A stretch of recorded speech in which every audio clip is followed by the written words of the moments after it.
السلام علیکم، میرے چینل کہانی کی دنیا میں خوش آمدید۔ آج کی کہانی کا نام ہے شہزادہ قاسم اور زکوٹا جن۔ پرانے وقتوں کی بات ہے کہ ایک بادشاہ اپنے محل کے باغ میں چہل قدمی کر رہا تھا۔ اس کے خادم کچھ فاصلے پر کھڑے تھے، جبکہ ملکہ ایک درخت کے نیچے اپنے ہاتھ میں سفید کبوتر لیے اسے بہلا رہی تھی۔ وہ کبوتر دودھ کی طرح سفید اور بہت ہی خوبصورت تھا۔ اسے دیکھتے ہی ہر ایک کے دل میں یہ خواہش پیدا ہوتی تھی کہ وہ اس کبوتر کو اپنے ساتھ لے جائے، لیکن ایسا ہر کوئی خواہش ہی کر سکتا تھا، کیونکہ وہ کبوتر بہت ہی قیمتی تھا۔ اس کے لیے ایک انتہائی خوبصورت سونے کا پنجرہ بنایا گیا تھا، جہاں اس کی خوراک کا بہت اچھا انتظام کیا جاتا تھا۔ اس کبوتر کی دیکھ بھال کے لیے 2 ملازمیں ہر وقت مامور رہتی تھی۔ دراصل بات یہ تھی کہ وہ سفید انتہائی خوبصورت کبوتر نیک بزرگ نے بادشاہ سلامت کو اس وقت دیا تھا جب وہ بادشاہ نہیں بنا تھا۔ بزرگ نے وہ کبوتر دیتے ہوئے کہا تھا کہ اس کبوتر کو اپنے پاس رکھنے سے تمہاری قسمت بدل جائے گی، اور جب تک یہ کبوتر تمہارے پاس رہے گا قسمت تم پر بہت مہربان رہے گی، اور اگر یہ کبوتر مر گیا یا کہیں اڑ کر چلا گیا یا پھر اسے کوئی لے گیا تو 7 دن کے بعد تمہارا زوال شروع ہو جائے گا۔ قسمت کی بات تھی کہ جوں ہی وہ کبوتر اس کے پاس آیا، قسمت ایسی مہربان ہوئی کہ وہ دیکھتے ہی دیکھتے ملک کا بادشاہ بن گیا۔ تب سے بادشاہ سلامت اس کبوتر کو بہت حفاظت اور خیال سے رکھتے تھے۔ بادشاہ سلامت کے وہم و خیال میں بھی یہ بات نہیں تھی کہ ایک جن جس کا نام زکوٹا تھا اور اس کے 6 ہاتھ تھے، اس کی جوں ہی نظر اس کبوتر پر پڑی وہ اسے بہت پسند آیا تھا۔ وہ چاہتا تھا کہ وہ اس کبوتر کو اپنے ساتھ اپنی بستی میں لے جائے۔ اس بات کو زیادہ دن نہیں گزرے تھے کہ زکوٹا جن کا چھوٹا بیٹا بھی ساتھ سیر و تفریح کر رہا تھا۔ جب وہ اس کے محل کے اوپر سے گزرے اور زکوٹا جن کے بیٹے کی نظر اس کبوتر پر پڑی تو وہ بضد ہو گیا کہ وہ ابھی اس کبوتر کو اپنے ساتھ لے کر جائے گا۔ زکوٹا جن کو بھی وہ کبوتر بہت پسند تھا، چنانچہ اس نے اسی وقت محل کے باغ کی طرف رخ کیا اور کبوتر کے پاس جا کر کھڑا ہو گیا۔ جوں ہی ملکہ کی نگاہ اپنے سامنے کھڑے 6 ہاتھوں والے جن پر پڑی تو وہ چیخی، اس جن کو روکو، اس جن کو روکو۔ ملکہ کی آواز سن کر خادم بھی اس کی طرف متوجہ ہو گئے۔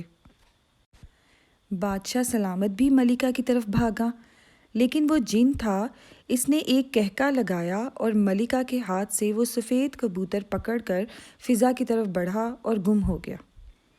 پورے محل میں ہلچل برپا ہو گئی۔ بادشاہ کی تو جیسے جان پر بن گئی ہو، اسے لگا کہ اب اس کے ہاتھ سے سب کچھ چلا جائے گا۔ اس نے فوری طور پر اس جن کو قابو کرنے کے لیے کوشش شروع کر دی۔ شاہی نجومی کو بلایا گیا۔ اس نے حساب لگانا شروع کیا۔ جب تک نجومی حساب لگاتا رہا، بادشاہ مضطرب کبھی دائیں کبھی بائیں ٹہلتا رہا۔ پھر نجومی نے اپنا سر اٹھایا اور بولا، بادشاہ سلامت، میں نے حساب لگا لیا ہے۔ ہاں بولو۔ بادشاہ ایک دم سے اس کی طرف متوجہ ہوا۔ وہ جن اپنی بستی سے نکالا ہوا جن ہے، اس کا نام زکوٹا جن ہے۔ ایک بدتمیزی کی وجہ سے اس جن کو بستی والوں نے سزا کے طور پر 40 دنوں کے لیے بستی سے نکال باہر کیا، اسی لیے ابھی وہ اسی زمین پر ہے اور اپنی بستی میں نہیں جا سکتا۔ یہ سب ٹھیک ہے، مجھے یہ بتاؤ کہ وہ جن اس وقت کہاں ہے اور میرا پیارا کبوتر کس حال میں ہے؟ بادشاہ اصل بات سننے کے لیے بے چین تھا۔ اس وقت وہ جن کالے پہاڑ کے آگے جو سمندر ہے، اسے پار کر کے ایک جنگل آتا ہے۔ اس جنگل کے عین درمیان میں ایک پہاڑی ہے اور اس پہاڑی میں ایک سرنگ ہے۔ وہ جن اس سرنگ میں موجود ہے، جبکہ اس کی بیوی اور ایک بچہ اس سے دور ایک ایسے علاقے میں ہے جو بہت گرم ہے، اور کبوتر اگر وہاں چلا گیا تو وہ اسی وقت جل کر راکھ ہو جائے گا۔ ہمیں کیا کرنا ہوگا؟ کبوتر کو بچانا ہے تو پھر اس جگہ جانا پڑے گا، مگر ہم کیسے جائیں گے؟ 2 دن کی مسافت ہے، 2 دن جانے میں اور 2 دن آنے میں، 4 دن ہو گئے۔ پھر وہاں کتنے دن لگتے ہیں اس کا پتہ نہیں، جبکہ 7 دن کے بعد۔ بادشاہ حساب لگاتے ہوئے کانپ سا گیا۔ آپ کیا سوچ رہے ہیں بادشاہ سلامت؟ وزیر نے بادشاہ کی خاموشی کو توڑنا چاہا۔ مجھے ابھی جانا پڑے گا، میں اس جن سے اپنا کبوتر لے کر آؤں گا، میرے سفر کا انتظام کیا جائے، بادشاہ نے حکم دیا۔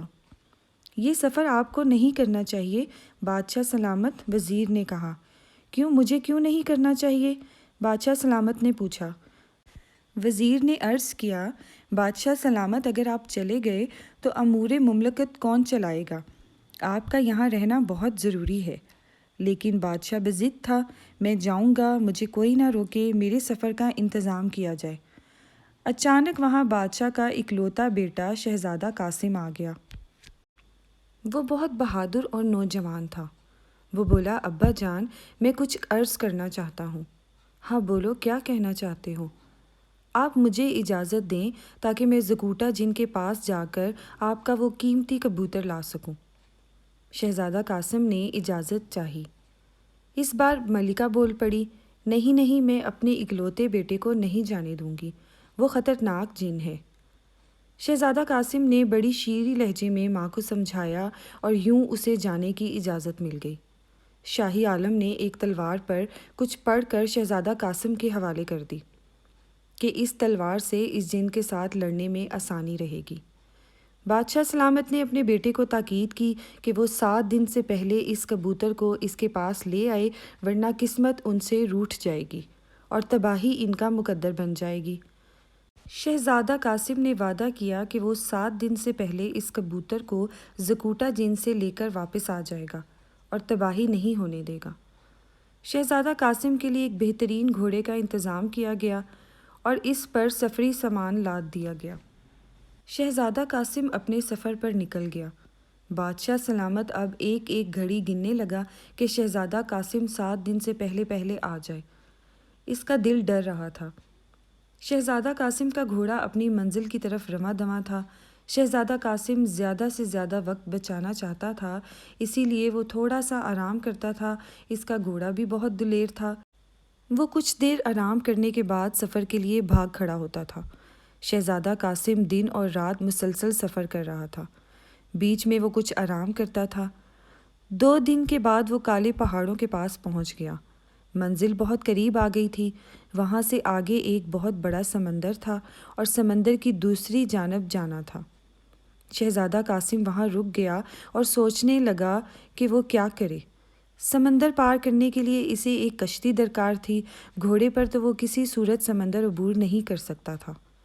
شہزادہ قاسم نے تلوار سے درختوں کی شاخیں کاٹی، انہیں آپس میں جوڑ کر باندھا اور سمندر میں اترنے کے لیے ایک تختہ سا بن گیا۔ اب مسئلہ یہ تھا کہ وہ گھوڑے کا کیا کرے۔ اسے ساتھ لے کر جانا ممکن نہیں تھا۔ وہ اپنے وفادار گھوڑے کے پاس آیا اور بولا، اے میرے وفادار دوست، مجھے یہ سمندر عبور کرنا ہے۔ تم میرے ساتھ آگے تک نہیں جا سکتے، اس لیے میں تجھے یہاں چھوڑ رہا ہوں۔ تم یہاں آزاد ہو، جانا چاہو تو کہیں بھی چلے جانا، اور اگر یہیں گھوم پھر کر کھا پی کر میرا انتظار کرو گے تو ہم پھر مل جائیں گے اور ہم سفر بن جائیں گے۔ شہزادہ قاسم نے گھوڑے کو پیار کیا اور اسے اس جگہ آزاد چھوڑ کر اس تختہ نما کشتی پر سوار ہو کر سمندر میں اتر گیا۔ اب اس کا دوسرے کنارے کی طرف سفر رواں دواں ہو گیا۔ اس کے ہاتھ میں ایک موٹی شاخ تھی جسے وہ چپو کا کام لے رہا تھا۔ وہ پانی میں شاخ مارتے ہوئے دوسرے کنارے تک پہنچ گیا۔ خشکی پر پہنچ کر اس نے اپنی بنائی ہوئی کشتی کو کھینچ کر پانی سے باہر نکالا اور ایک طرف خشک جگہ پر رکھ دیا۔ سمندر کے مسلسل سفر نے شہزادہ قاسم کو تھکا دیا تھا۔ وہ کچھ دیر آرام کے لیے ایک درخت کے نیچے لیٹ گیا۔ تھکاوٹ ایسی ہو گئی تھی کہ اسے پتہ بھی نہیں چلا اور اس کی آنکھ لگ گئی۔ شہزادہ قاسم سو رہا تھا اور اچانک ایک شیش ناگ اس کی طرف آ نکلا۔ وہ بہت خوفناک سانپ تھا۔ وہ بار بار اپنی زبان منہ سے باہر نکال رہا تھا۔ وہ رینگتا ہوا شہزادہ قاسم کے پاس پہنچ گیا۔ شہزادہ قاسم نے سوتے سوتے جوں ہی پہلو بدلا، اس کا ہاتھ زمین پر پڑا تو وہاں ایک چھوٹا سا کانٹا اس کے چبھ گیا۔ اس تکلیف سے شہزادہ قاسم کی آنکھ کھل گئی۔ وہ اٹھ کر بیٹھ گیا اور اس نے اپنے ہاتھ سے کانٹا نکالا تو اچانک اس کی نظر اپنے سامنے پھن پھیلائے سانپ پر پڑی۔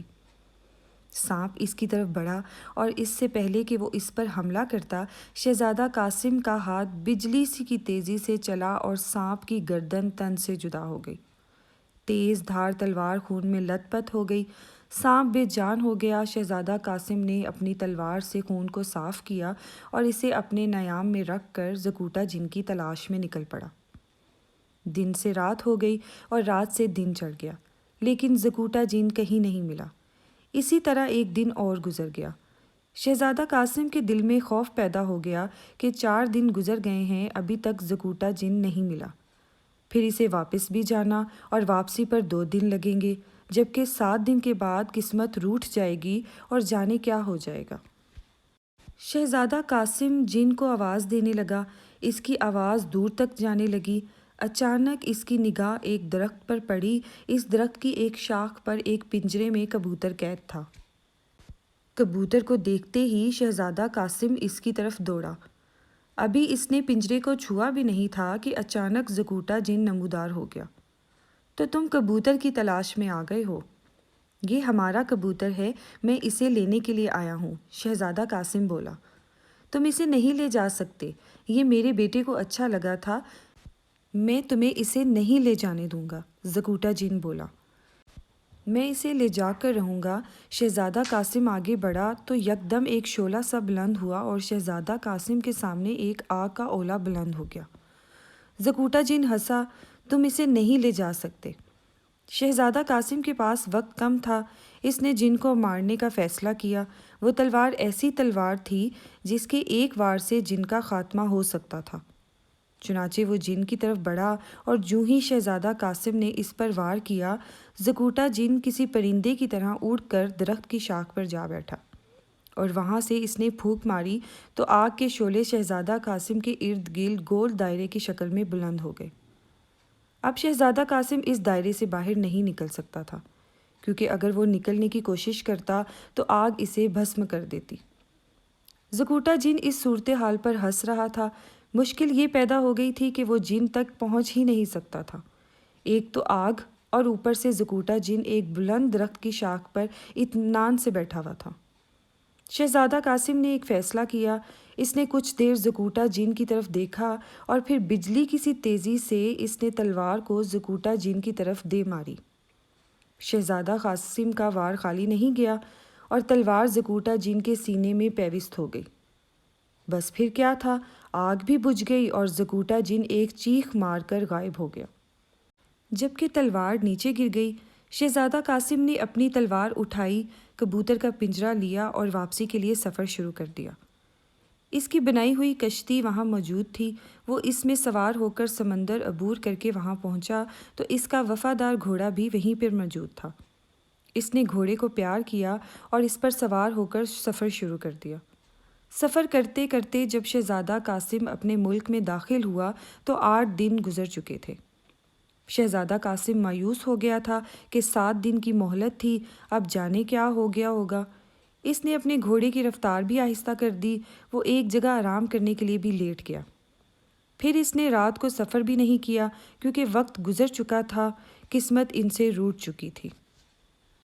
9 دن کے بعد جب وہ اپنے محل میں پریشان پہنچا تو یہ دیکھ کر وہ حیران رہ گیا کہ اس کا باپ بہت خوش ہے۔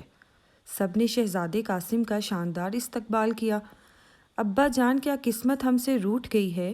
شہزادہ قاسم نے پوچھا۔ نہیں بیٹا، بلکہ ہمارے ایسے ایسے کام ہو گئے ہیں جو کئی سالوں سے نہیں ہو رہے تھے۔ پڑوسی ملک نے ہمارے ساتھ جنگ نہ کرنے کا معاہدہ کر لیا ہے۔ اس کے علاوہ اور بھی بہت اچھے کام ہوئے ہیں، بادشاہ سلامت نے خوش ہو کر بتایا۔ لیکن آپ سے تو یہ کہا گیا تھا کہ اگر یہ کبوتر چلا گیا تو 7 دن کے بعد زوال شروع ہو جائے گا۔ ایسا مجھے کہا گیا تھا اور اس اعتقاد سے میں اس کبوتر کی حفاظت کرتا رہا، لیکن میں غلط تھا۔